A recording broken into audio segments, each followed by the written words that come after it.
The silence that stretches between the tick of a forgotten clock and the rustle of unseen wings is where the true stories reside. Believing that the veil between worlds is a solid barrier is a dangerous delusion, a comforting lie whispered by the rational mind. But I have peered through the cracks, and the whispers I bring back are not for the faint of heart. This is not mere entertainment. It is an invitation to confront the shadows that cling to the edges of your perception, the chilling tales that echo in the hollow spaces of the night. The horrors you will hear are not fabricated. They are dredged from the deepest wells of human experience, polished by the cold breath of the unknown. There are doors that should remain shut, paths that should be left untrodden. This compilation is a collection of echoes from those forbidden places, a tapestry woven from threads of dread and the uncanny. Each narrative is a shard of darkness, a fragment of a reality that exists just beyond our understanding, a reality where the laws of logic bend and break like dry twigs under a spectral foot. Do not expect solace here, only the stark, uncomfortable truth that the world is far more mysterious and terrifying than we are often led to believe. These are the stories that stain the mind, the ones that follow you long after the last word fades into the ether. The first tale begins in a house that breathed with a life of its own, a structure that seemed to absorb the anguish of its previous inhabitants. Shadows here were not merely the absence of light. They were sentient entities, pooling in corners, stretching like skeletal fingers across peeling wallpaper. The air was perpetually cold, carrying the scent of dried blood and forgotten prayers. A family, seeking a fresh start, moved in, oblivious to the malevolent presence that had taken root. Their laughter, once bright, began to fray at the edges, replaced by hushed arguments and the unnerving sound of whispers from empty rooms. This house was a mouth, hungry for their sanity. A young woman, Sarah, found herself increasingly isolated within the suffocating embrace of the old house. The whispers, at first dismissed as the wind or the settling of ancient timbers, grew in clarity, coalescing into a single guttural voice that spoke her name. It promised secrets, whispered forbidden knowledge, and beckoned her towards the basement, a place of perpetual darkness where the very air seemed to congeal. Her reflection in the cracked mirror above the fireplace began to twist, her eyes no longer her own but filled with an ancient predatory gleam. The house was claiming her, piece by agonizing piece. One night, drawn by an irresistible force, Sarah descended the creaking stairs into the Stygian blackness of the cellar. The voice became a roar in her ears, a symphony of despair and malice. She saw visions, fleeting and horrifying, of past atrocities committed within these walls, images seared into her soul like brands. The very stones beneath her feet seemed to weep a viscous, dark fluid. This was not a haunting, it was an exorcism of the soul, a descent into a madness that had claimed others before her. The entity within the house was not seeking to scare, it was seeking to consume. The family tried to leave, but the house held them captive, its influence extending beyond the physical walls, seeping into their minds. Doors would slam shut with impossible force, objects would move on their own, and the oppressive silence was broken only by the chilling echoes of disembodied cries. They were trapped in a nightmare, a psychological labyrinth from which there seemed to be no escape. The house fed on their fear, growing stronger with every moment of their suffering, its spectral hunger insatiable. This is the grim reality that lurks beneath the veneer of everyday life, a darkness waiting for its moment. The story shifts to a desolate stretch of highway, where the fog rolls in like a shroud, thick and suffocating. A lone traveler, Mark, his car sputtering and dying miles from any sign of civilization, found himself at the mercy of the encroaching night. The air grew heavy, charged with an unseen energy, and the silence was broken only by the mournful howl of distant wolves. He felt a profound sense of being watched, an unnerving sensation that prickled the back of his neck. The highway was a vein, pumping dread into the heart of the desolate landscape. As the last vestiges of daylight bled from the sky, a figure emerged from the swirling mist, a silhouette against the dying light. It was a woman, her face obscured by the gloom, her movements unnervingly slow and deliberate.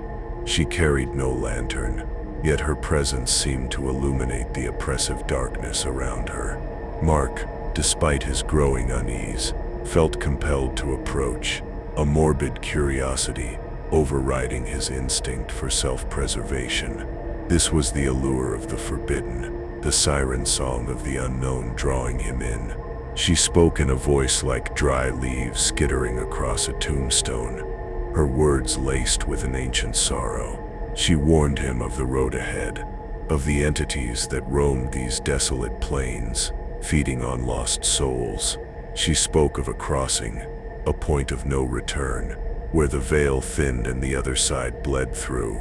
Mark listened, a cold dread seeping into his bones, the woman's tale resonating with a primal fear he had never known. This was more than a warning, it was a prophecy of his own potential doom. He pressed on, despite her dire pronouncements, the memory of her chilling words echoing in his mind.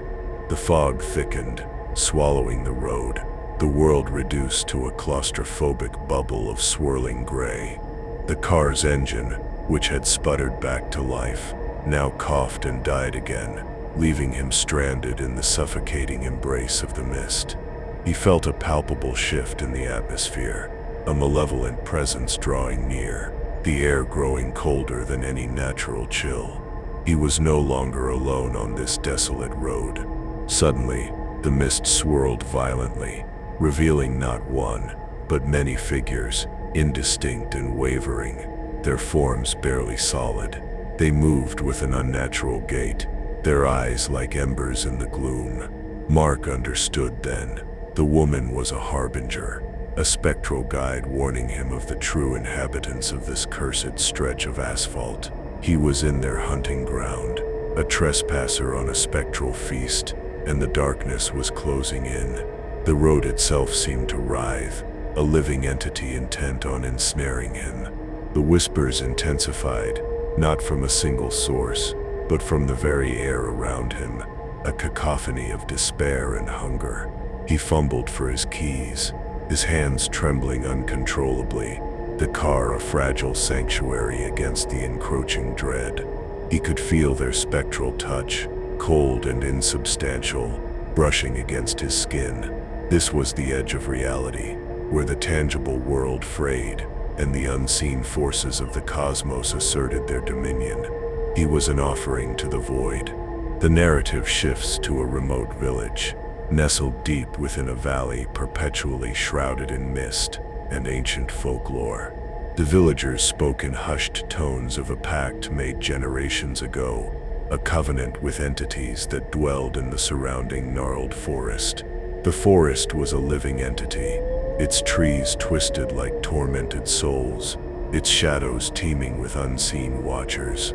The pact ensured prosperity, but the price was steep, demanding a periodic sacrifice, a chilling tithe paid in the currency of fear and despair. This was a place where tradition was a cage.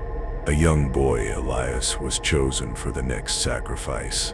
He was not a willing participant, but a lamb led to the slaughter, his innocent eyes wide with terror. He felt the weight of the village's expectation, the silent complicity of those who benefited from the dark bargain. The elders, their faces etched with a grim resignation, prepared the ritual, their movements precise and ritualistic, devoid of any warmth or compassion. The forest loomed a silent, gaping maw. As they led him into the heart of the whispering woods, Elias heard the ancient trees groan, their branches reaching out like skeletal arms. The air grew heavy, thick with the scent of damp earth, and something indescribably foul. The whispers of the villagers faded, replaced by a deeper, more primal chorus that seemed to emanate from the very soil beneath his feet. He could feel unseen eyes upon him, 1,000 silent judgments in the suffocating gloom.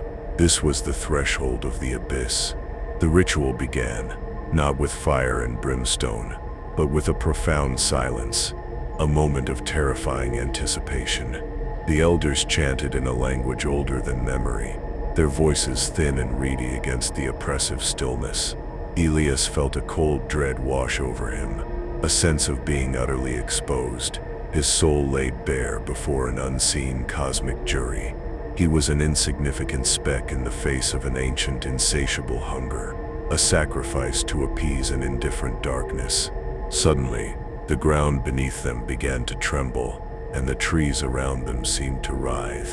The whispers in the forest intensified, no longer cautionary but predatory, promising oblivion. Elias saw fleeting glimpses of shadow forms coalescing between the ancient trunks, beings of pure darkness, their forms shifting and indistinct. The pact was being honored, and the price was being collected. He was no longer a boy, but an offering. In that moment of ultimate terror, Elias felt a shift, not within himself, but within the very fabric of reality. The elders' chanting faltered, their faces contorting in disbelief and horror. The entities that had been summoned seemed to recoil, their spectral forms flickering like dying flames. Something else had answered the call, something far older and more terrifying than the pact itself. The darkness had turned on its masters, a chilling irony of cosmic proportions. This leads us to the chilling account of an abandoned asylum, a place where sanity had long since fractured and despair had etched its mark upon the very walls. The corridors echoed with the phantom cries of the tormented, and the air hung thick with the scent of decay and forgotten sorrows. Rumors persisted of experiments conducted within its desolate halls, of souls twisted and broken by forces that defied comprehension. The asylum was a monument to human suffering, a repository of fractured minds. A group of urban explorers, drawn by the morbid allure of the place, ventured into its depths, their flashlights cutting meager paths through the Stygian gloom. They sought thrills, the adrenaline rush of trespassing into forbidden territory, unaware that they were stepping into a spiritual graveyard. The silence here was not empty, but pregnant with the echoes of agony, a testament to the profound suffering that had been inflicted. They were interlopers in a realm of perpetual torment. As they delved deeper, the atmosphere grew palpably colder, and the oppressive silence was broken by faint whispers that seemed to slither from the shadows. Objects would move inexplicably, doors would creak open on unseen hinges, and the explorers began to experience unsettling visions, fleeting glimpses of spectral figures lurking just beyond the periphery of their vision. The asylum was not merely haunted, it was alive with a malevolent energy, a psychic residue of unimaginable pain. One explorer, Alex, found himself separated from the group, drawn by an inexplicable compulsion towards a locked room at the end of a long, dark corridor. The whispers grew louder, coalescing into a single chilling voice that spoke of secrets buried within the asylum's dark past. The voice promised revelations, offered glimpses into the forbidden knowledge that had driven men to madness. Alex, his curiosity overriding his fear, felt a primal urge to uncover the truth, however horrific. He managed to force the door open, revealing a room that seemed frozen in time, filled with archaic medical equipment and strange, disturbing diagrams. In the center of the room stood a chair, its leather straps stained with what appeared to be dried blood. The whispers intensified, speaking of an entity that had been summoned, a being from beyond the veil, trapped within the asylum's walls. Alex realized with dawning horror that he had stumbled upon a place where the boundaries between worlds had been irrevocably breached. The air in the room crackled with an unseen energy, and the shadows seemed to deepen, coalescing into a vaguely humanoid shape. Alex felt an overwhelming sense of dread, a primal fear that clawed at his sanity. The whispers spoke of his own mortality, of the fleeting nature of existence, and the eternal void that awaited beyond. He understood then that the asylum was not just a place of suffering, but a gateway, a nexus where the veil between the living and the dead was perilously thin. The asylum's dark history wasn't just about human cruelty. It was about man's hubris in attempting to tamper with forces beyond his control. The experiments weren't just for medical advancement. They were attempts to unlock forbidden power, to commune with entities that should have remained undisturbed. The screams were not just of pain, but of souls being torn asunder by forces they could not comprehend. This place was a scar on the face of reality, a testament to the dangers of forbidden knowledge. The chilling account of a remote cabin, deep within a forest that had never seen the light of true day. The trees here were ancient and gnarled, their branches interwoven like skeletal fingers, blocking out the sun and casting the land in perpetual twilight. The air was heavy with the scent of decay and the unspoken dread that clung to this place like a malignant fungus.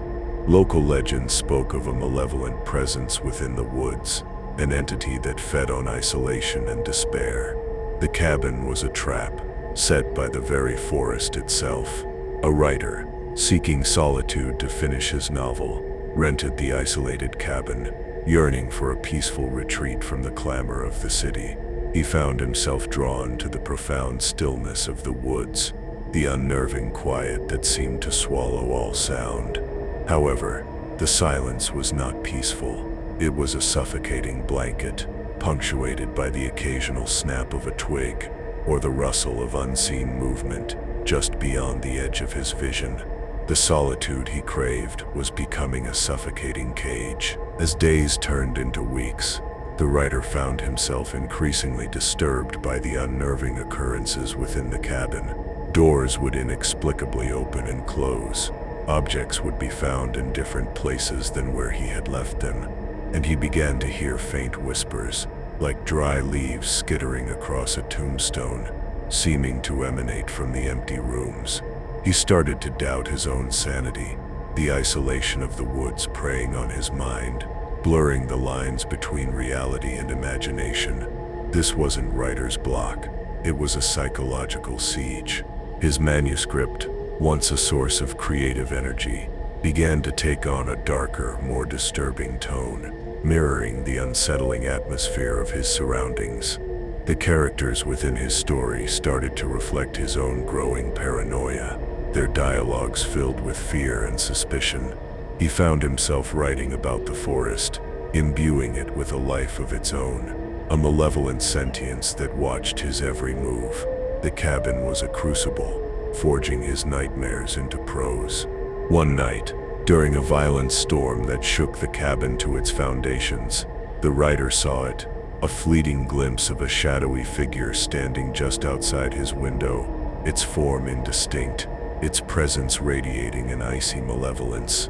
The whispers in the cabin grew louder, no longer just sounds but actual words, speaking of ancient entities that dwelled in the deep woods, beings that fed on fear and despair. He realized then that the isolation he sought had led him directly into the path of something truly terrifying. The writer understood that the forest was not merely a backdrop for his story. It was an active participant, a living entity with a dark agenda. The cabin was a focal point, a place where the veil between worlds was thin, allowing the malevolent energies of the woods to seep into his reality. He was not just writing a horror story, he was living one, his sanity slowly eroding under the relentless pressure of the unseen. The story was consuming him, and he was its final chilling chapter. The narrative then pivots to a chilling account of a forgotten town, buried beneath the sands of time, a place where the wind carried not just dust, but the whispers of lost souls. Legends spoke of a curse that had befallen the town, a divine retribution for a transgression so profound that it had erased it from the annals of history. The structures that remained were skeletal remains, bleached by the sun, haunted by the echoes of a vibrant life abruptly extinguished. This was a place where silence screamed. A team of archaeologists, driven by the insatiable thirst for discovery, unearthed the lost city, their excitement masking a deep, unsettling unease. The moment they stepped foot onto the desiccated earth, a palpable chill permeated the air, a cold that had nothing to do with the scorching desert sun. The silence was profound, broken only by the crunch of their boots on the ancient dust, a sound that seemed to disturb a slumber that had lasted for millennia. They were disturbing a grave.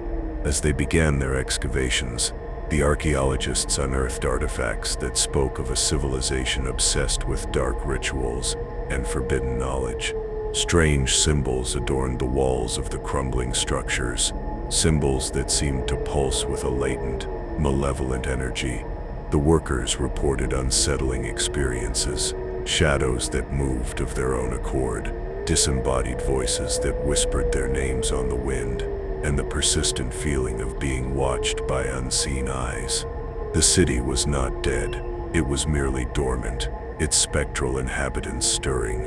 One archaeologist, Dr. Eris Thorne, a man known for his rational mind, found himself increasingly drawn to a particular chamber, deep within the heart of the unearthed city. The whispers here were more insistent, more coherent, speaking of a being of immense power, a cosmic entity that had been bound to the city as punishment for its transgressions. The whispers promised him answers, the ultimate secrets of the universe, but at a terrible price. He was being lured by the serpent's tongue. In the chamber, Thorne discovered a massive, obsidian altar, covered in intricate carvings that seemed to writhe with a dark life.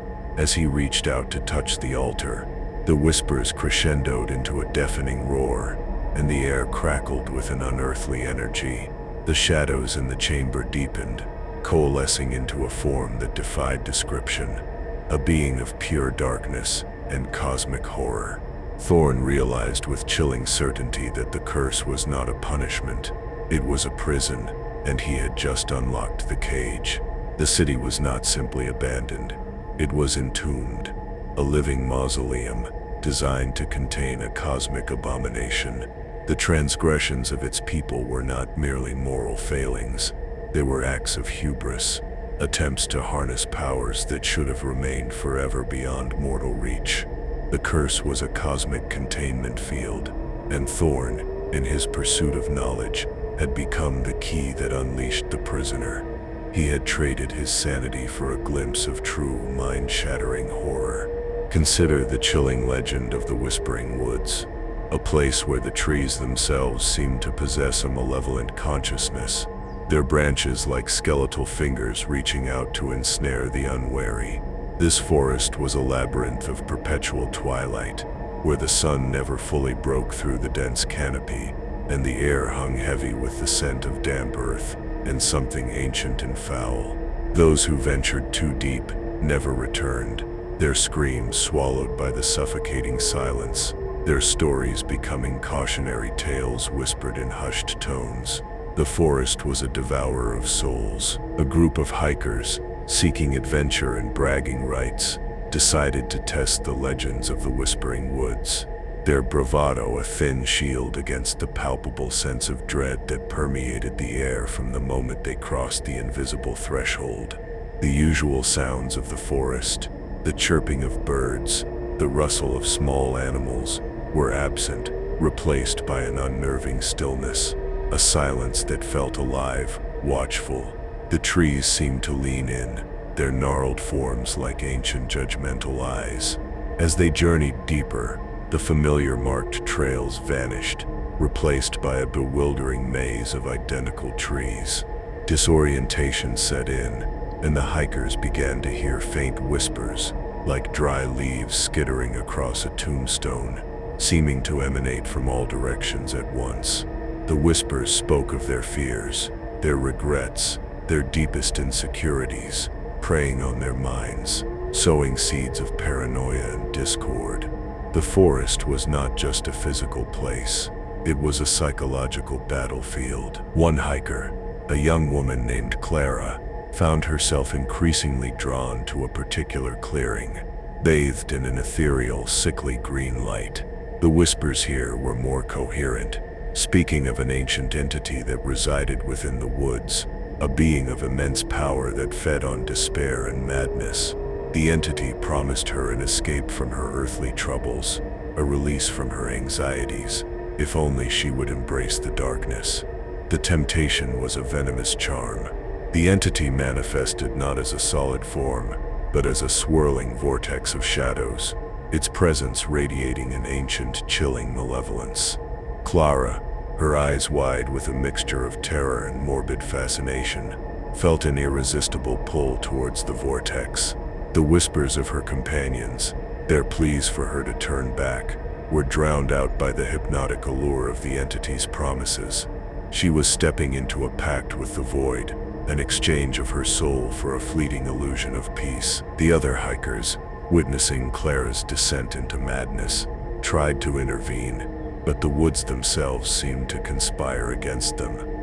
Branches whipped at their faces, roots tripped their feet, and the whispers intensified, mocking their efforts, fueling their fear. They understood then that the legends were not mere stories. They were warnings, dire pronouncements of a primal force that guarded the heart of the whispering woods, a force that consumed all who dared to trespass. This was no mere wilderness, it was a spectral prison. The story shifts to the desolate shores of a forgotten island, shrouded in perpetual mist and steeped in tales of ancient, unspeakable rituals. The island itself seemed to breathe, its very landscape imbued with a primal, unsettling energy. The air was thick with the scent of salt and decay, and the incessant crashing of waves against the jagged cliffs sounded like the mournful cries of lost souls. This isolated place was a magnet for the curiosity that leads to doom. A group of treasure hunters, lured by the promise of legendary riches, set sail for the island, their skepticism a fragile shield against the palpable sense of dread that greeted them as they approached its mist-shrouded shores.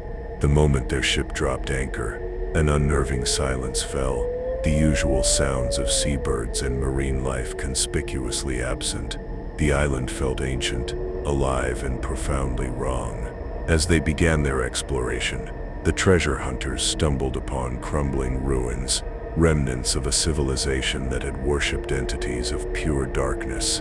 Strange, unsettling symbols adorned the weathered stones, symbols that seemed to thrum with a latent, malevolent energy. They found evidence of gruesome rituals, of sacrifices made to appease beings that dwelled in the abyssal depths of the ocean. The island was a sacred, yet terrifying, altar. One of the treasure hunters, a pragmatic man named Marcus, found himself drawn to a hidden cave, its entrance obscured by a thick curtain of seaweed. The whispers seemed to emanate from within, ancient incantations spoken in a language older than humanity itself. The whispers promised him not gold, but knowledge, forbidden secrets of the cosmos that would shatter his perception of reality. The allure of forbidden truth was a potent poison. Inside the cave, Marcus discovered an altar carved from a single phosphorescent stone, its surface covered in disturbing carvings that seemed to shift and writhe in the dim light. As he reached out to touch the altar, the whispers intensified, coalescing into a cacophony of spectral voices, speaking of an ancient entity bound to the island, a being of unimaginable power that fed on the life force of those who dared to disturb its slumber. He had found not treasure, but a gateway to damnation. The island was not merely a place of forgotten riches. It was a prison, a cosmic oubliette designed to contain a being of pure, unadulterated horror. The rituals of its ancient inhabitants were not acts of worship, but desperate attempts to appease and control a force that threatened to unravel the very fabric of existence. Marcus, in his greed, had become the unwitting key, unlocking a seal that had held back unimaginable terror for eons. He had traded his soul for a fleeting, horrifying glimpse of the abyss. The story then delves into the chilling legend of a cursed painting, an artwork so steeped in darkness and despair that it was said to drive its viewers to madness and ruin. The painting, created by an artist whose descent into insanity was as infamous as his work, depicted a scene of profound cosmic horror, a vista of swirling nebulae and malevolent eyes peering from the void. It was a window into a reality that sanity could not comprehend, a testament to the abyss. The painting, after changing hands through a series of unfortunate owners, eventually found its way into a private collection, hidden away from the public eye, yet its malevolent influence continued to ripple outwards. Those who were aware of its existence spoke of nightmares, of intrusive thoughts, and of a growing sense of dread that clung to them like a shroud. The artwork was not merely an object, it was a conduit for a primal, cosmic sickness. A young art historian, fascinated by the legend of the cursed painting, managed to gain access to the private collection, driven by an insatiable curiosity to uncover the truth behind its dark reputation. As she stood before the canvas, a profound sense of unease washed over her, the colors seeming to pulse with a dark energy, the depicted void appearing to draw her in.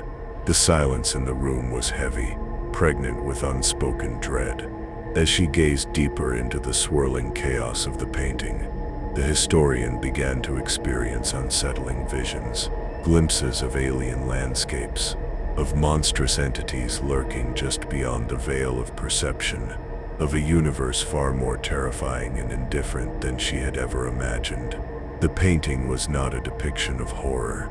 It was a portal, a direct line to a reality where sanity held no sway, and where ancient, malevolent forces reigned supreme. The whispers started subtly, like the rustle of dry leaves, but soon grew louder, coalescing into a chorus of spectral voices, speaking of the void, of the futility of human existence, and the ultimate triumph of darkness. The historian felt her grip on reality loosening, her mind succumbing to the insidious influence of the artwork. The artist had not merely painted a scene, he had captured a fragment of the abyss, a sliver of cosmic malevolence that now sought to consume her. She was becoming a part of the canvas. The cursed painting served as a stark reminder of the profound dangers that lie in seeking knowledge beyond our comprehension. The artist, in his pursuit of capturing the unseeable, had inadvertently opened a door to a realm of pure horror, a place where the laws of physics and sanity ceased to exist. The painting was not just a work of art, it was a tombstone for a soul, and a chilling invitation to any who dared to gaze too long into the abyss. The allure of the unknown can be a deadly siren song. The chilling narrative then shifts to the desolate, windswept plains, where ancient standing stones stand as silent sentinels, imbued with a power that predates human memory. These stones, aligned with celestial bodies and steeped in forgotten lore, were said to be gateways, thin places where the veil between our world and the spectral realm frayed and tore. The air around them crackled with an unseen energy, a palpable hum that spoke of ancient forces stirring from their slumber. This was a place of immense raw power. A group of paranormal investigators, driven by the desire to document the unexplainable, ventured to the site, equipped with their array of sensitive equipment, hoping to capture irrefutable evidence of spectral activity. As they approached the stone circle, the instruments began to malfunction erratically, needles spinning wildly, readings spiking off the charts. The very atmosphere seemed to vibrate with an unseen presence, a chorus of whispers that seemed to emanate from the stones themselves. They were treading on sacred, dangerous ground. As the sun began to set, casting long, distorted shadows across the landscape, the investigators witnessed phenomena that defied rational explanation. Orbs of light flickered in the deepening gloom. Disembodied voices whispered chilling secrets just at the edge of hearing, and the temperature plummeted to unnatural lows, their breath misting in the frigid air. The stones were not just markers, they were conduits, drawing energy from the dying light, amplifying the spectral energies that swirled around them. This was a nexus of the supernatural. One investigator, a seasoned skeptic named Dr. Evelyn Reed, found herself inexplicably drawn to the largest of the standing stones, its surface covered in ancient, indecipherable runes. The whispers here were more insistent, speaking of forgotten gods, of cosmic entities that watched from beyond the stars, and of a coming alignment that would thin the veil irrevocably. The whispers promised her the ultimate truth, the key to understanding the universe, but the price was her sanity. The serpent's hiss was alluring. As the celestial alignment began, the stones pulsed with an otherworldly light, and the air filled with a deafening roar, the spectral energies reaching a crescendo. Evelyn saw visions, not of ghosts, but of cosmic landscapes, of vast indifferent entities that dwarfed human comprehension, and of a terrifying truth. Humanity was but a fleeting whisper in an eternal silent void. The stones were not gateways. They were anchors, holding back something truly horrific from our dimension. She had sought proof and found annihilation. The standing stones were not merely relics of an ancient past. They were guardians, cosmic wardens erected to contain primordial forces that should never be unleashed. The investigators, in their quest for evidence, had inadvertently disturbed a delicate balance, awakening energies that had lain dormant for millennia. The whispers were not invitations, they were warnings, the desperate pleas of a world trying to hold back the encroaching darkness. They had flirted with the abyss, and the abyss had blinked back. The narrative then turns to the chilling urban legend of the Shadow Man, a spectral entity said to inhabit the liminal spaces of our world, appearing in the periphery of vision, a fleeting glimpse of darkness that heralds misfortune. This entity is not a ghost in the traditional sense, but something older, more primal, a creature born from the collective fears and anxieties of humanity, a manifestation of the shadows that dwell within our own minds. He is the embodiment of that unsettling feeling of being watched. People who claim to have seen the Shadow Man describe him as a tall, slender figure, cloaked in an unnatural darkness, his features obscured by shadow. His presence is often accompanied by a sudden drop in temperature, a prickling sensation on the skin, and a profound sense of dread. He does not speak, but his intentions are chillingly clear: to instill fear, to feed on despair, and to draw his victims into the encroaching darkness. He is the predator of the night, a young man, plagued by recurring nightmares and a pervasive sense of unease, began to see fleeting glimpses of the Shadow Man in his waking life. At first, he dismissed these sightings as tricks of the light, manifestations of his own anxiety. However, the appearances became more frequent, more distinct, and the feeling of being stalked grew more intense, eroding his sense of safety and sanity. The lines between his dreams and reality began to blur, a testament to the entity's insidious influence. The Shadow Man's appearances were not random. They seemed to coincide with moments of profound stress or emotional turmoil in the young man's life. He began to believe that the entity was drawn to his fear, feeding on his anxieties like a spectral parasite. The whispers he heard in the dead of night were no longer just figments of his imagination. They were the insidious voice of the Shadow Man, promising him release from his suffering, but at the cost of his very soul. He was being seduced by the void. In a desperate attempt to confront his tormentor, the young man delved into occult lore, seeking any information about the Shadow Man, hoping to find a way to banish the entity. He discovered ancient texts that spoke of beings that existed in the interstitial spaces of reality, creatures that fed on human emotion, their existence tied to the collective unconscious. The Shadow Man was not an individual ghost.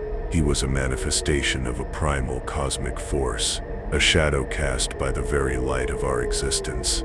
The entity's ultimate goal was not merely to frighten, but to absorb. It sought to draw its victims into its own dimension of shadow and despair. to extinguish the light of their souls and add them to its own ephemeral form. The young man understood then that the Shadow Man was not something to be fought, but something to be understood, a reflection of the darkness that resides within us all.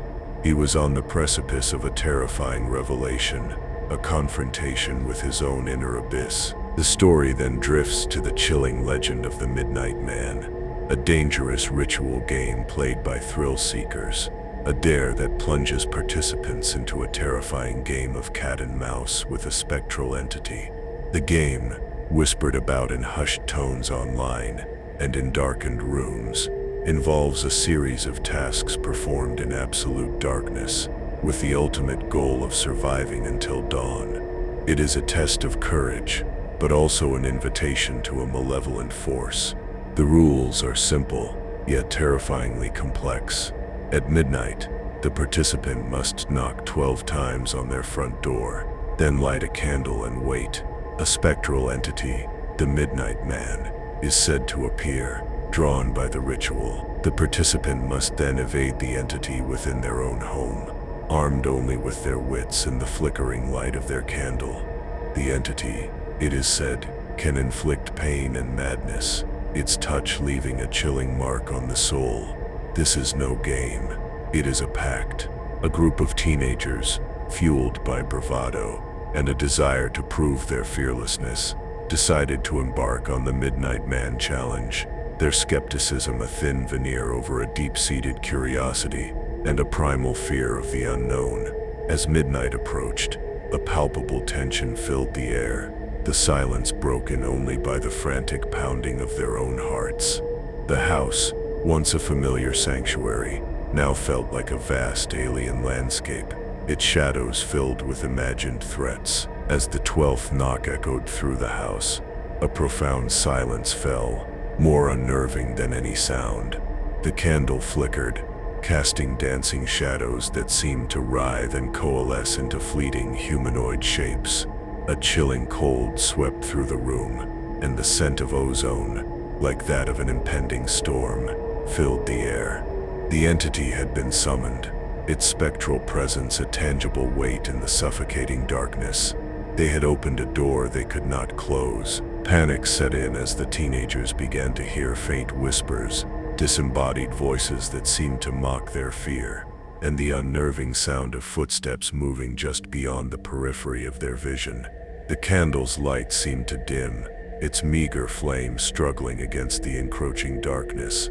They realized with dawning horror that the Midnight Man was not just a legend. It was a very real malevolent force, drawn to their fear, its intentions terrifyingly clear. They were no longer playing a game. They were being hunted. The game transformed into a desperate struggle for survival, the teenagers scattering, their screams echoing through the house as the entity played its terrifying game. The whispers intensified, twisting their fears, amplifying their paranoia, and the shadowy form of the Midnight Man seemed to appear and disappear, always just out of reach, always just within sight, a tormenting specter. They understood then that the ritual was not about survival. It was about the experience of pure, unadulterated terror, a sacrifice to a cosmic entity. This ritual was an offering. The Midnight Man ritual serves as a stark reminder of the dangerous allure of forbidden knowledge and the terrifying consequences of meddling with forces beyond our understanding. The game, born from urban legends and fueled by a morbid fascination with the supernatural, offers a fleeting thrill, but the price is often far too high. A descent into madness, or a confrontation with an entity that exists only to inflict pain and despair. Some doors are meant to remain forever closed. And so we find ourselves at the precipice, staring into the abyss that these tales have opened before you. Each story, a shard of obsidian, reflects a truth that lies just beyond the veil of our mundane reality. The whispers you have heard are not mere phantoms of the imagination. They are echoes from the other side, fragments of a cosmic horror that surrounds us, waiting for the opportune moment to seep into our existence. The persistent restlessness you feel, the chill that crawls down your spine, it is the universe acknowledging the truths that have been unveiled. This persistent unease is not a sign of weakness, but a sign of awakening. It is the primal part of your being recognizing the shadows that have always lurked at the edges of perception, the dark currents that flow beneath the placid surface of the everyday. The attraction to the unknown, that undeniable pull towards the mysteries that lie beyond our comprehension, is a deep-seated instinct, a reminder that we are but specks of consciousness adrift in an ocean of infinite, terrifying possibility. Embrace it. Do you feel this dark message was meant for you? Share your deepest fears and your own chilling encounters in the comments below. Let the darkness connect us. Every soul that joins this community feeds the voice that whispers from the darkness, strengthening the whispers that echo through the void. Subscribe and let the shadows guide your path. Like this transmission, if you dare to acknowledge the truths revealed. This is not an end, but a beginning. The journey into the unknown has just commenced.